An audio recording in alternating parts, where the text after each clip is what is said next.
जय गुरु जी। मेरा नाम गीता है और मैं ज्ञानदीप एस्ट्रोलॉजी से हूँ।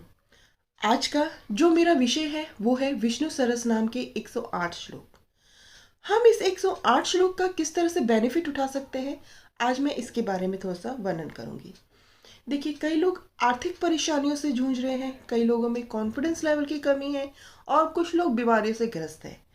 तो वो लोग अगर 108 श्लोक का उच्चारण करें या वाटर थेरेपी के रूप में इसे इस्तेमाल करें या ऑडियो के रूप में इसे इस्तेमाल करें तो इससे इनको काफ़ी बेनिफिट हो सकता है।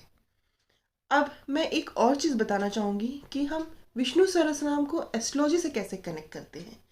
हमें एस्ट्रोलॉजी से विष्णु सहस्त्रनाम के श्लोक का उपाय के रूप में कैसे दे सकते हैं, ये चीज़ मैं आज आपको एक्सप्लेन करना चाहूँगी।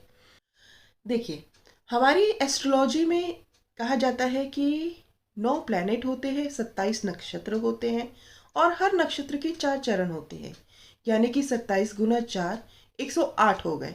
अब ये 108 चरण और विष्णु सहस्त्रनाम के 108 श्लोक, इन दोनों को हम आपस में कनेक्ट करेंगे।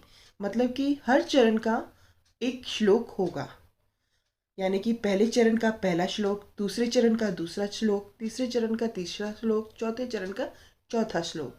अगर मान लीजिए अश्विनी नक्षत्र का पहला होगा चरण तो पहला श्लोक हम देंगे, दूसरा होगा दूसरा श्लोक, तीसरे चरण का तीसरा श्लोक, चौथे चरण का चौथा श्लोक। इसी तरह से जब हम भरनी पे आएंगे तो भरनी नक्षत्र का पहला चरण होगा तो हम वहाँ पे 5वां श्लोक देंगे, क्योंकि अश्विनी नक्षत्र का 1 से लेकर 4 तक काउंट हो चुका है। अब चौथे के बाद जो श्लोक आएगा वो 5वां आएगा। तो यहाँ पे भरनी का पहला होगा तो 5वां श्लोक, भरनी का पहला होगा तो 5वां श्लोक, दूसरा होगा तो 6ठा श्लोक, तीसरा होगा तो 7वां श्लोक। इसी तरह से हम इन चरणों में श्लोकों को विभाजित करते हैं।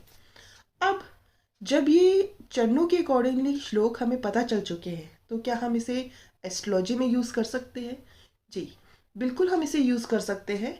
सबसे पहले तो हमें जिस जातक को हमें ये श्लोक देना है, हमें उसके बारे में उसकी date of birth, time, place, ये सब चीज़ें हमारे पास होनी चाहिए।